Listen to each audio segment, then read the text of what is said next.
Placement Olympics. Explain all that, plenty more. Business Matters begins.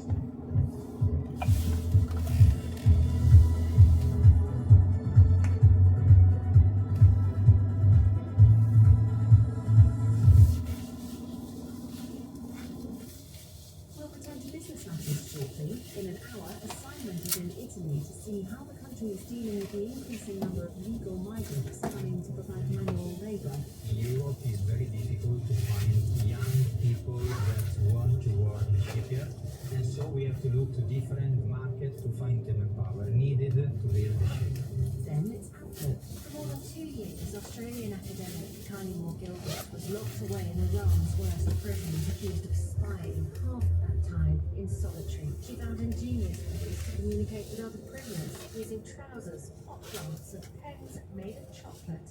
And at 3:30 GMT, we're in the studio with one of Australia's top break dancers, and for some, breaking Australia's sport is Poland to 50 degrees. And look, that's awesome. That is seriously awesome. And there's also people that just see breaking as an art form. You have all that to come on the BBC World Service.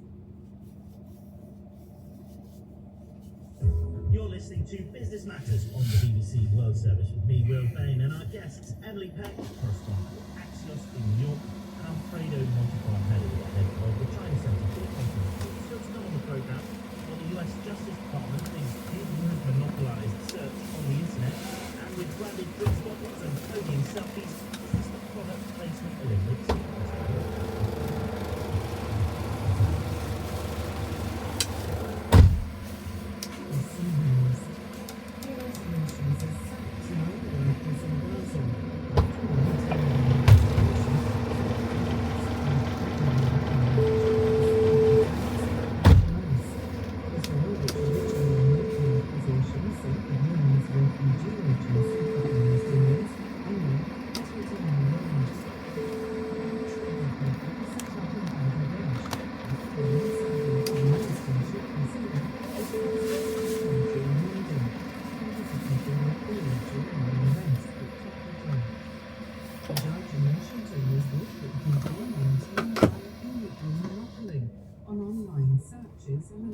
Advertising.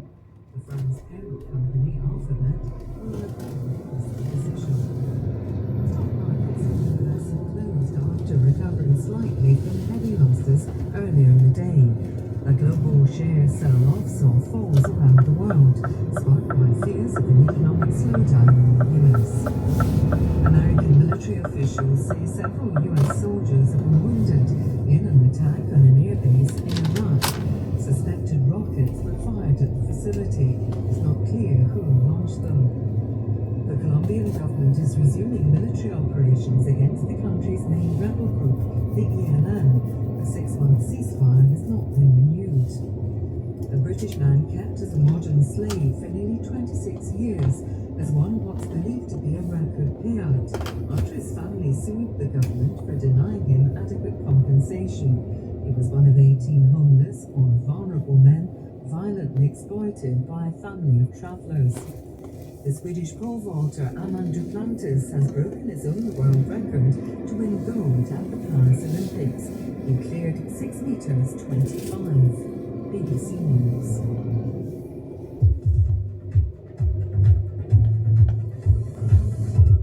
Welcome back to Business Matters. Analyst Emily Peck, markets correspondent for Axios in New York, head of the China Centre for the Conqueror, non-profit think tank. Neil Barber, program here in Manchester, and Lizzie Outlook program, making sure you hear our guests and all those stories from the other country. And to us, news, pointing out in Bangladesh, the Olympic Games, Google become synonymous, hasn't it, with searching for stuff on the internet, first become the verb. In fact, that dominance, though, has raised legal eyebrows. And on Monday, the US Department of Justice found the company held a monopoly on search. About it. A North American business correspondent, Michelle Fleury. A federal judge ruled that payments for Alphabet Samsung to make Google search the default web browsers violated US antitrust law. He said Google was a monopolist. Money it had spent in effect blocked rivals from succeeding in the market. Google represents a major setback for Alphabet, which plans to appeal. The Justice Department, which filed the case nearly 4 years ago when Donald Trump was president, hailed the outcome as a historic win and said it would continue to vigorously enforce antitrust laws. It's not yet clear what this will mean for the future of Google's search business. The fines or other remedies that Alphabet may face for acting as a monopolist will be decided at a future hearing. Well, let's pick through what some of them might be. Emily, any guesses, any precedents as to what might be on the table should Google not comply with what the DOJ would like it to do? Yeah, I mean, it's not clear yet what this judge at least wants Google to do. He hasn't announced what the remedy would be yet for antitrust violations, but there is a precedent here. It is a case that the U.S. government filed against Microsoft all the way back in the 1990s that also took, I think, 4 years and ultimately wound up with a settlement there. And the case proved to be very distracting for Microsoft back then.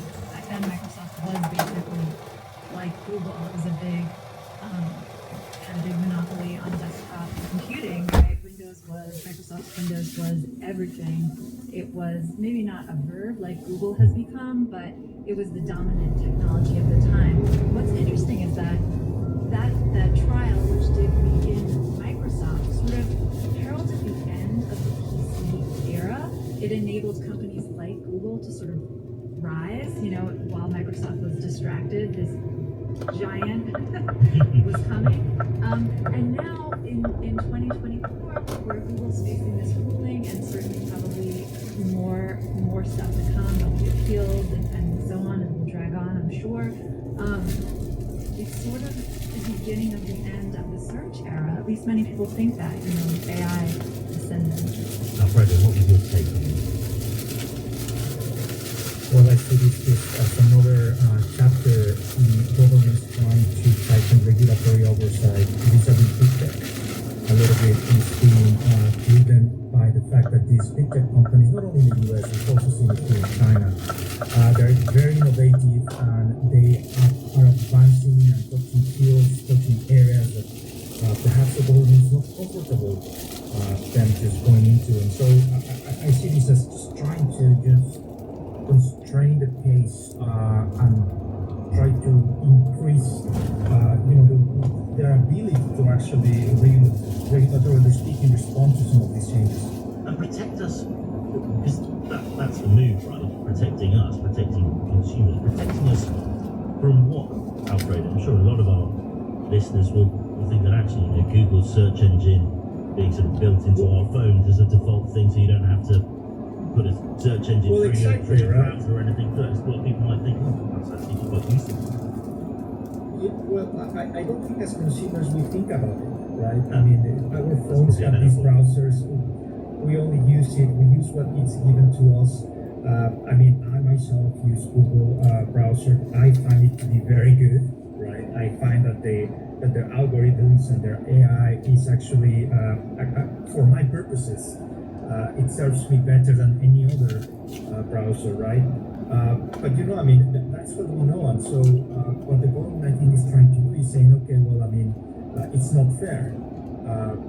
Google's response to this ruling actually is pretty funny in itself. It's like, the government doesn't want you to get the best searcher possible, so we are going to appeal. And from a consumer perspective, you kind of feel like, oh, this should be good for me, right? You are caring about me, but the fact of the matter is company against government. Yes, Google's statement, which I've got in front of me, is 5 lines long. It's from their President of Global Affairs, Kent Walker, and I would say 4 of those lines are all pulling out bits that they found in the ruling that where they thought the judge was being very nice about them, as Alfredo says. Yeah, got one line here saying, "It's continued to innovate in search. Google's long been the best search agentic, particularly on mobile devices, and then in terms of what says here about this. I mean, Emily, what's your sense? What are they moving to try and protect consumers from here? Is it cost? I mean, we were looking at this up earlier. Neil, who, as I mentioned, producing the program tonight, found this stat about what Apple are paying for Google to be that automatic search on an iPhone if you're an iPhone user. Is it that? Are they worried that cost somewhere down the line is being passed on to us? Well, I think what we're talking about is a more expansive view of antitrust, which has come into vogue recently in the U.S. So instead of just looking at does this monopoly wind up costing consumers more, there's more focus on who is this monopoly hurting. And in this case, I think part of the argument on the part of the government is that Google's monopoly is such that it is stifling competition and innovation in search. We don't know what could be or could have been. Google has 90% of the market in search. I mean, it really just isn't a competitor. I mean, I guess Microsoft would like to think Bing could be a competitor, but we all know the truth, right?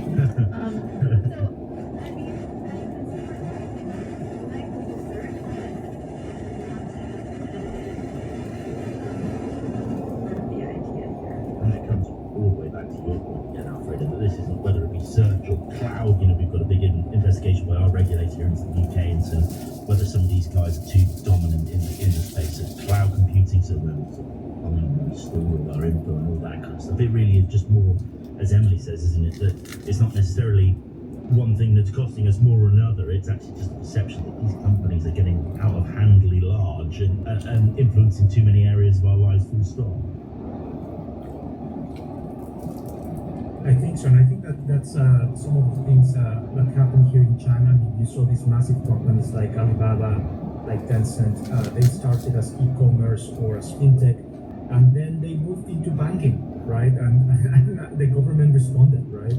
So yeah, I mean, they're getting too big too fast, and I think it's also the case that if you're a government and you want to facilitate innovation, and U.S. and China are in the tech race, right? So if you want to facilitate innovation, you definitely have to leave room for the startups, right, to actually do what they do best, which is innovating. And perhaps from their point of view, having a big company as Google stifling that innovation is bad.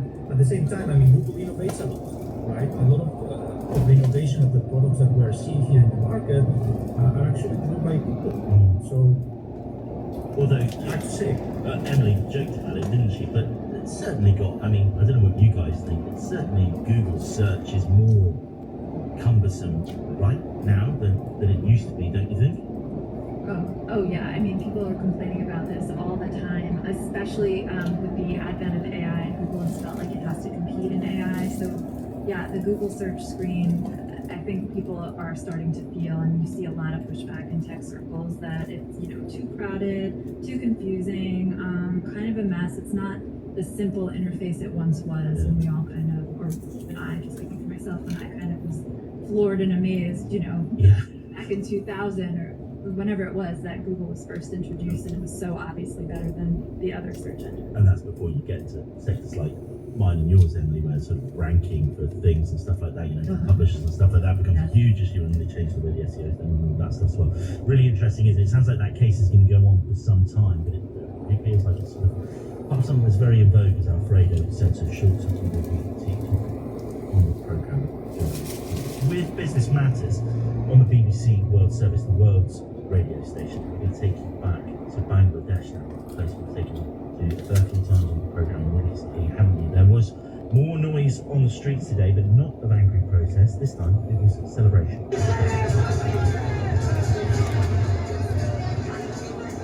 Yeah, they came out as Prime Minister Sheikh Hasina resigned following weeks of deadly anti-government protests, putting an end to a more than 2 decades dominating. Hasina, 76-year-old, fled the country to India. And efforts are now underway to set up an interim government in Bangladesh. Curfew has been in place too, is due to come to an end in probably the not too distant future. Something we spoke to Zaima Islam in Dhaka about. Regular listeners will know Zaima, as well as being a journalist for the Daily Star in the Bangladeshi capital. It's also one of our panelists here on Business Matters. So what we know is that the current army is putting an end to the curfew, and that they will be reopening schools, offices, etc. starting tomorrow. And meanwhile, they will be working on forming an interim government that will govern the country until we can hold elections again. So that's the big news, is that we're going to have elections again. This is big because we had our last elections were in January of this year. So it's only been 7 months since we had our last election. And so we're going to be it's almost going to be like a redo of the past election. Reaction then to that, as you said, it's been weeks of protests that you guys have been covering in and out. I know that this has all been happening really in the last few hours, but I've got a sense about whether this will be enough to perhaps at least cause a pause to the protests. Yes and no. So the reason is that we are currently in a nation building state and state of being, and what's happening is that with Hasina resigned, there were other types of violence that happened. So we are having minorities' homes being attacked, temples being attacked. We're seeing that police stations are being attacked. The homes of former Awami League members are being attacked. And I'm not very sure how we can bring a sense of harmony back to the society when the society has been so fraught by distrust over the past 15 years. You've essentially had one party ruling in such a way where if you didn't ally yourself with that party, you would be severely persecuted. So anyone who wanted to say, have a normal business or make sure that their promotions are ensured in their jobs would in some way ally themselves with the ruling party without necessarily really believing in them, but would publicly be stating their support for them. And so now all of those people are actually at risk, and I'm not sure the bloodshed will be stopping anytime soon. I actually spent the entire day at the morgue today, and some of the highest number of bodies came from a clash that happened between protesters and the police at a police station, where the protesters were trying to take control of the police station, and the police opened fire at them because the protesters were not out there to let the police off easy. As you say, not clear that there's an end to the kind of human turmoil, the human suffering. What does it mean economically now? One of the great cliches in business, right, is that businesses don't like uncertainty. It doesn't seem like it's that much more uncertain in the current situation. Right. Businesses would want stability. Whether or not the stability comes at the cost of democracy, that's a different conversation for another day, I suppose. But I don't think that the next few weeks will be good for business overall, and we will be seeing the economy going through some pretty serious turmoil. I'm quite definitely foreseeing that. And when that happens, when the effects of that are felt by the public, they are not going to link that to the instability that's currently going on in the country. They're actually going to be linking that to whatever forces in power at that moment. So I'm guessing that would be the interim government that's being brokered by the army. The public want immediate results. They want food prices to go down. They want jobs to increase. That doesn't happen in a vacuum, Zaire Islam speaking to us from Bangladesh capital Dhaka. That level should probably be coming down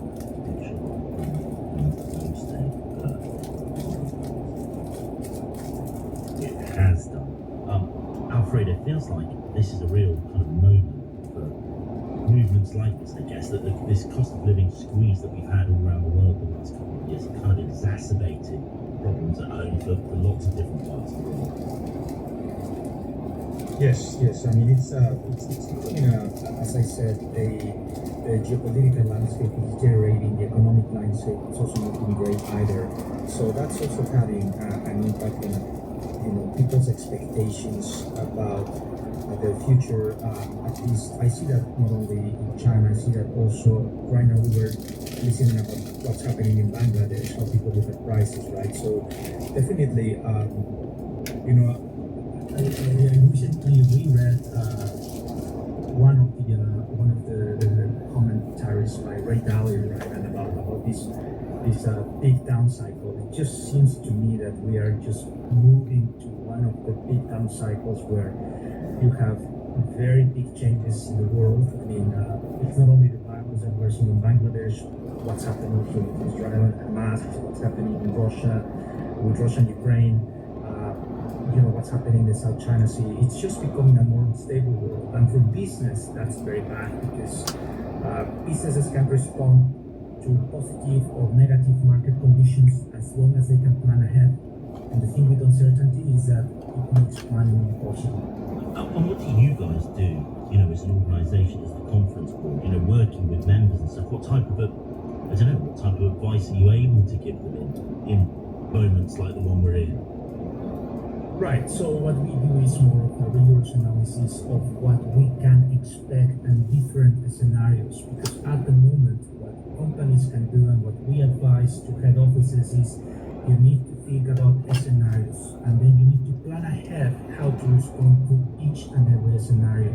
That's how you build resilience, because companies over the past decades, what they have been depending on is in crisis management plans. But crisis management plans are more reactive, so it means that a crisis already happened, therefore we implement a crisis management plan. What we are saying, we need to be proactively building the resilience so that the need for crisis management plans is not there.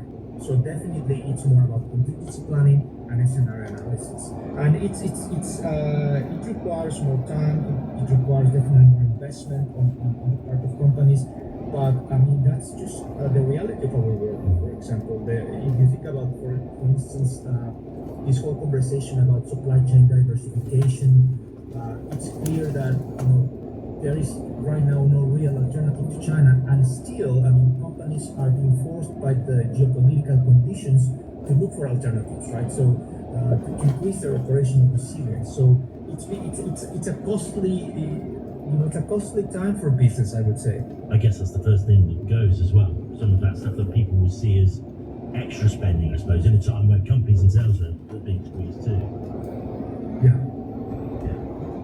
Emily, just in terms of those supply chains, we obviously don't know so early doors in terms of the impact on this, but Bangladesh is one of the biggest manufacturers of clothing in the world. A brand that everybody has heard of, from Levi's to H&M, source a lot of their clothing from them. I suppose that's a wild card that none of us might have expected that could impact things like global inflation and stuff again, if there really is the type of uncertainty the designer was talking about that lasts for months rather than weeks. Yeah, I mean, it is the world's second largest garments exporter. I guess, we'll have to wait and see as far as, whether the supply chain can handle this. I suspect it can. Just thinking about what you were saying about resiliency and planning around crisis, I was just reading a book about the supply chain crisis by a former colleague of mine, Peter Goodman, and he sort of takes us back to that time in 2020 when COVID first hit, and people said, oh, the economy is tanking, this is going to be a recession, it's going to last a long time, nobody's going to buy anything, consumers are scared, and so a lot of companies pulled back right away. If you remember, especially the automakers, they said, oh, we're not going to sell as many cars, and they pulled back right away. And what happened, of course, we all now know, is everyone started buying everything all the time, everywhere, all at once. There were shortages everywhere, in part because companies just took the wrong step in response to uncertainty. And I'd like to think maybe some have learned a lesson from that, and we'll figure a way through here that's less disruptive. Yeah, that's actually certainly some of the worries. If people want to go back our sister program, World Business Report, Friday we talked to a big garment manufacturing suppliers of some of those big brands in Bangladesh. He was saying that's exactly his fear, actually, Emily, that companies will have learned those lessons, will take one look at Bangladesh and go, don't mind actually whether they work it out or not, we're going to switch our supply to someone else as well. Search for that one. Sounds, if you've got the BBC Sounds app where you are in the world, otherwise, every podcast.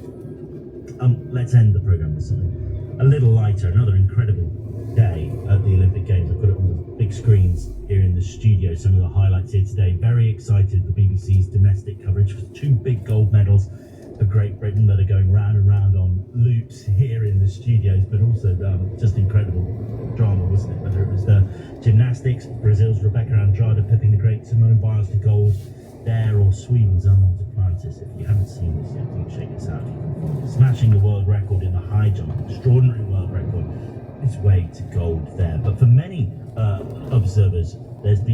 group streaking ahead for Olympic glory, the global marketing teams.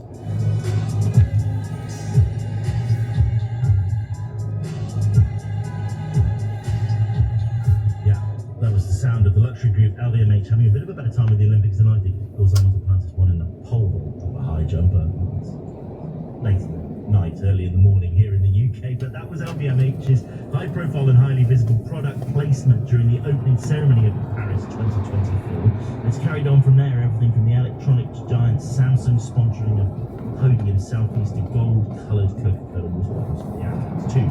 Earlier we spoke to Michael Payne, former marketing director for the International Olympic Committee, the IOC. He did that role for more than 20 years. He's out at the games, so we got his thoughts on his product placement boom. We asked him, I was watching the volleyball today, great match between France and Germany.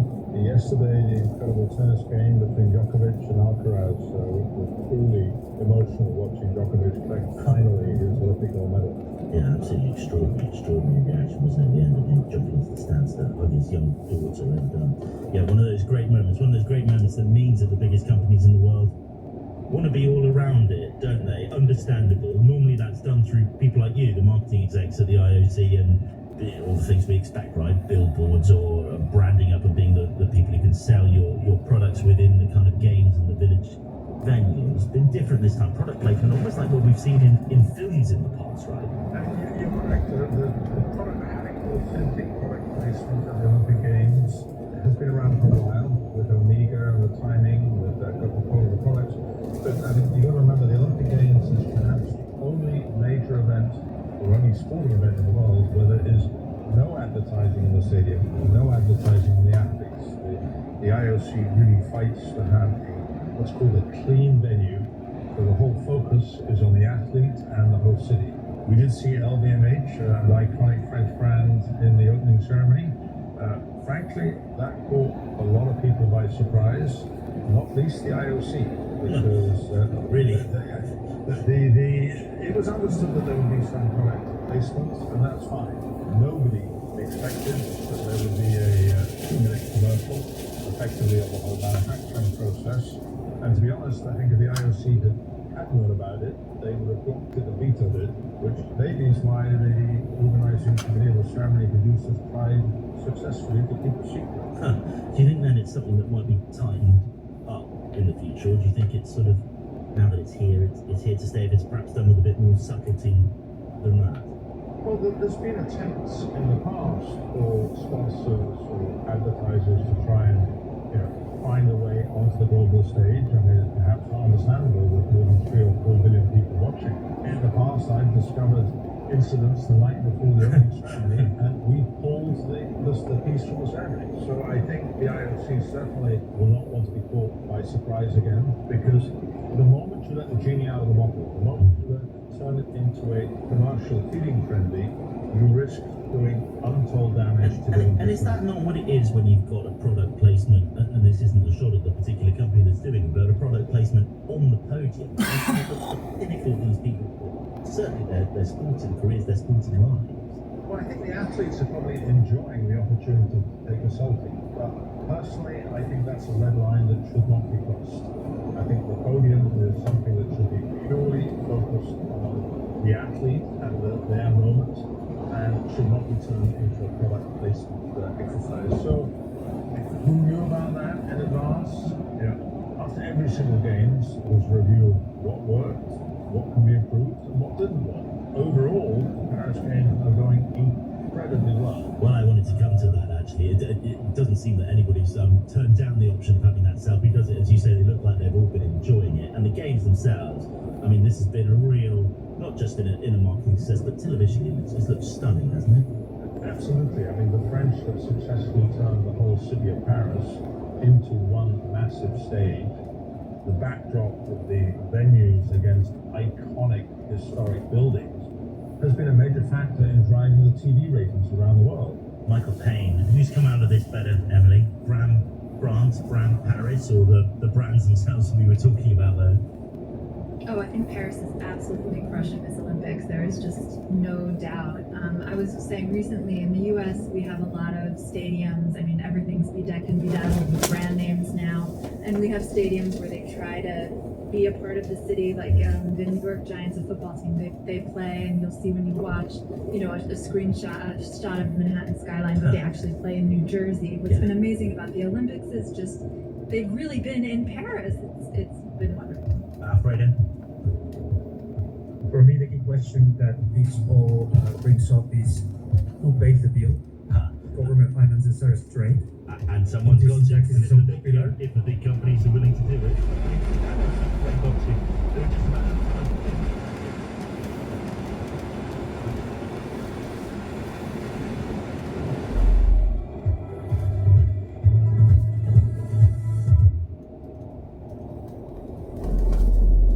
You're listening to the BBC World Service, and here's what's happening in the studio this week. We meet Australian dancer B-Girl Rhaegar as she gets ready to compete in the new breaking category at the Paris 2024 Olympics. How will she prepare for the unknown? And where does sport end and art begin? In the studio today at 12:30 and 21:30 GMT.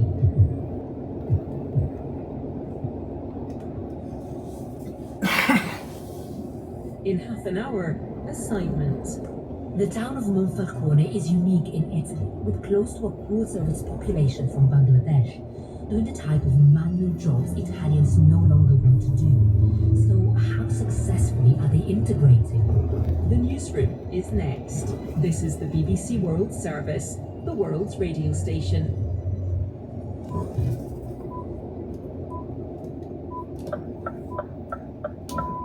At 1 GMT, this is the newsroom with me, Chris Bell. The Prime Minister of Bangladesh has resigned and fled to India in the biggest political upheaval in decades. I am here to celebrate this win, and we must never forget that if you speak the truth, you should never fear. We'll look at what might happen next. The UN has fired 9 staff members from its agency for Palestinian refugees. The 9 people, the evidence was sufficient to conclude that they may have been involved in the 7th of October attacks. A judge in the United States rules that Google acted illegally by paying to make its search engine the default on phones and other devices. Also on the newsroom, we'll look at the medals winners from day 10 at the Olympics in Paris. And later... Pepe, the new alcohol-free fragrances for dogs.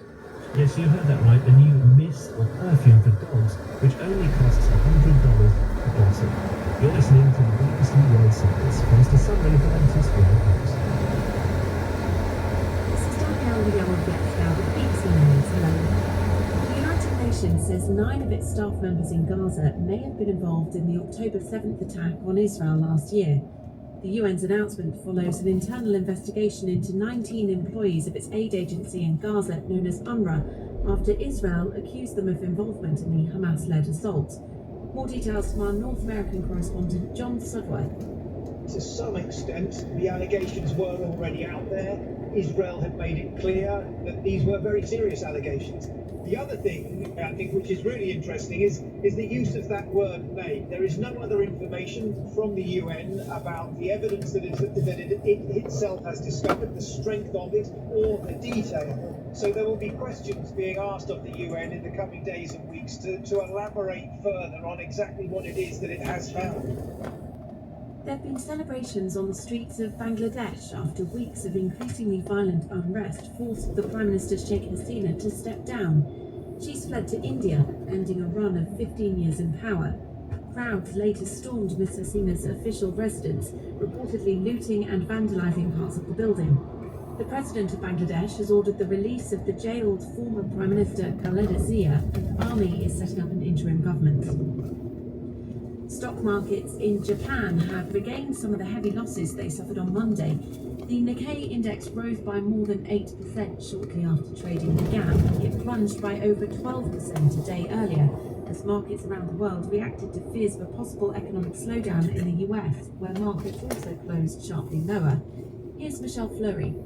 The significance of this sell-off that we're seeing right now is a renewed focus and a change, if you like, in the conversation. For the last several months, for the last few years, we've been talking about inflation and the cost of living crisis. Today, the markets are focused not on inflation, but on the health of the economy, both here in the US, but also around the globe. And that's really what's behind the volatility we're seeing right now.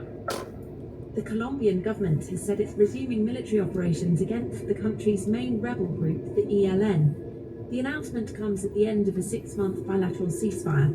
Our America's regional editor, Leonardo Rocha, reports.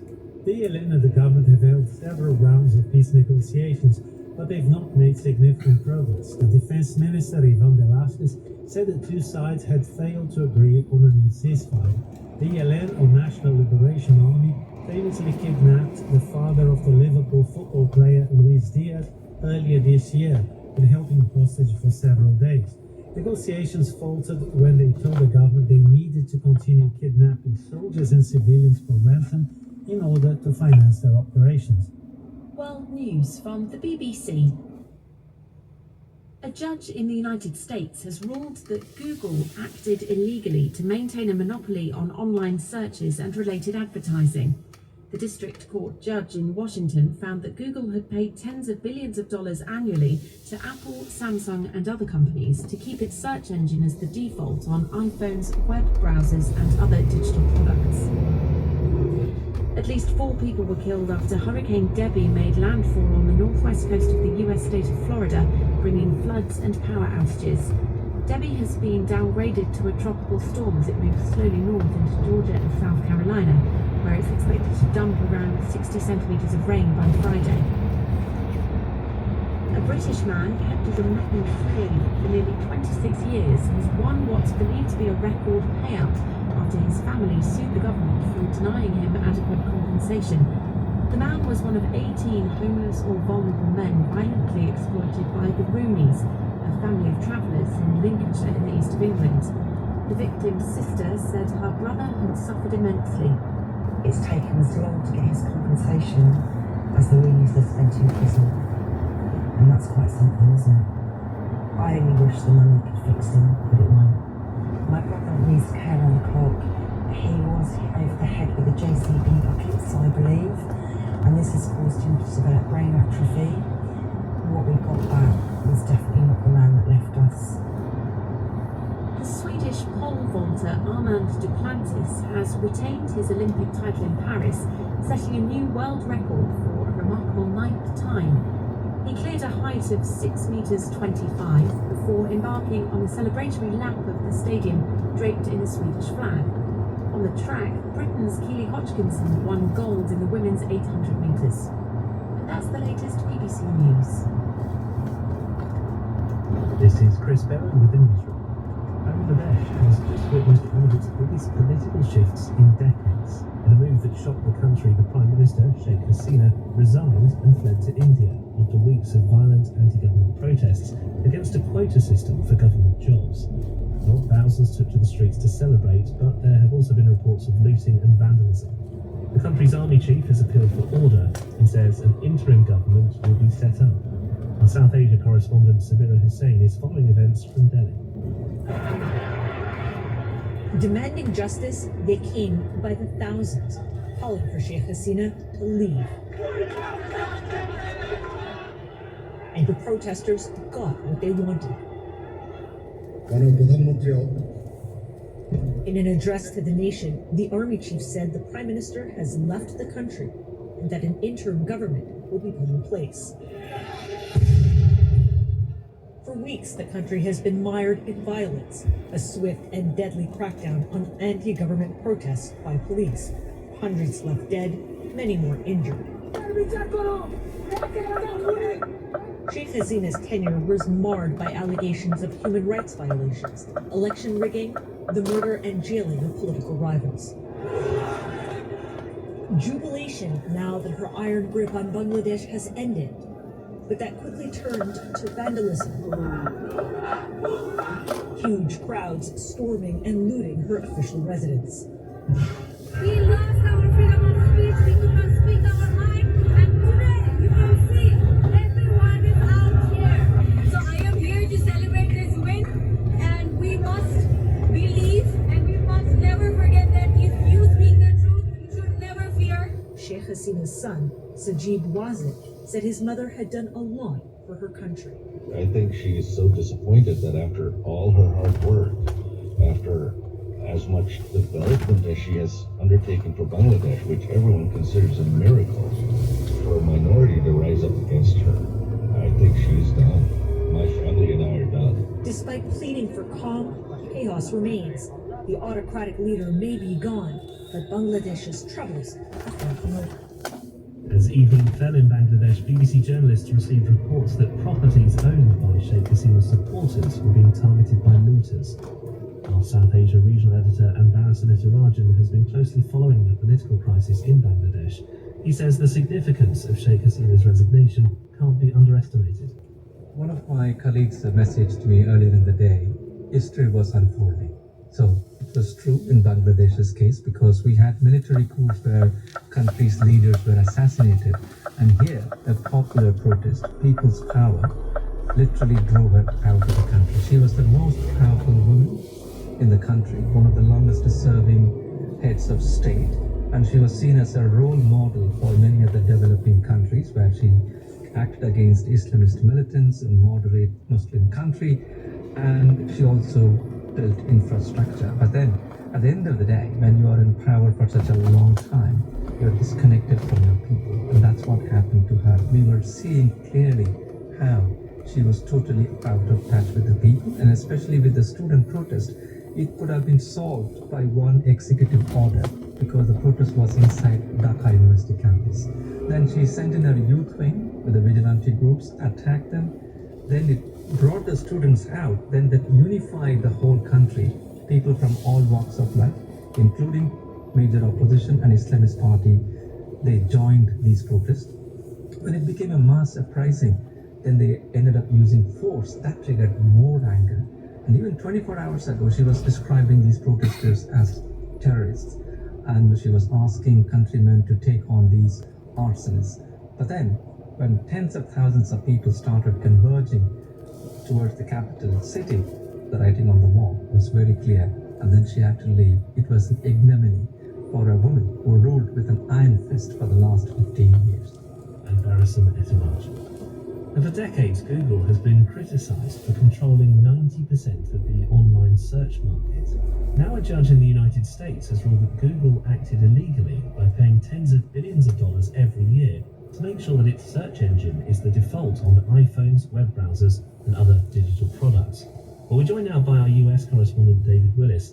David, is this quite a significant ruling here? It is highly significant, I think, Chris, and a big win, clearly, for the US government in its bid to rein in the power of so-called big tech. The US Justice Department has hailed the outcome a historic win, one that provides, as it puts it, a path for innovation for generations to come. And just a short while ago, the White House Press Secretary, Karine Jean-Pierre, branded this decision a victory for the American people, adding that Americans deserve an internet that is free, fair, and open for competition. What this will mean in terms of challenging Google's vice-like grip on the search engine market remains to be seen, though, especially, I think, given the billions of dollars in revenue share that companies such as Apple and Samsung enjoy and receive from Google. Back in 2022, for example, Google is reported to have paid Apple $20 billion alone in return for making Google's search engine the default on Apple's products. And the results have been considerable because 4 years ago, Google accounted for some 90% of the search engine market. Yeah, I was reading that Google says it will appeal because one of the sort of lines of argument, if you like, is that, well, you can change the default if you like, but it also seems like people don't change the default, so it will be in their interest to try and turn this over. Exactly, and it's not entirely clear, Chris, what happens next with all this. The fines or other penalties that Google could face will be decided at a future hearing, and the company's fate really won't be determined until the next phase of proceedings, which could result apparently in anything from a mandate to stop certain business practices to a breakup of Google's search business altogether and the selling off of parts of that business. And what it means for rival search engine companies such as DuckDuckGo, for example, whose CEO testified against Google in this trial, isn't clear either. As you mentioned, Google is expected to appeal, and the company's president of global affairs, Kent Walker, was quoted as saying that the decision recognizes that Google offers the best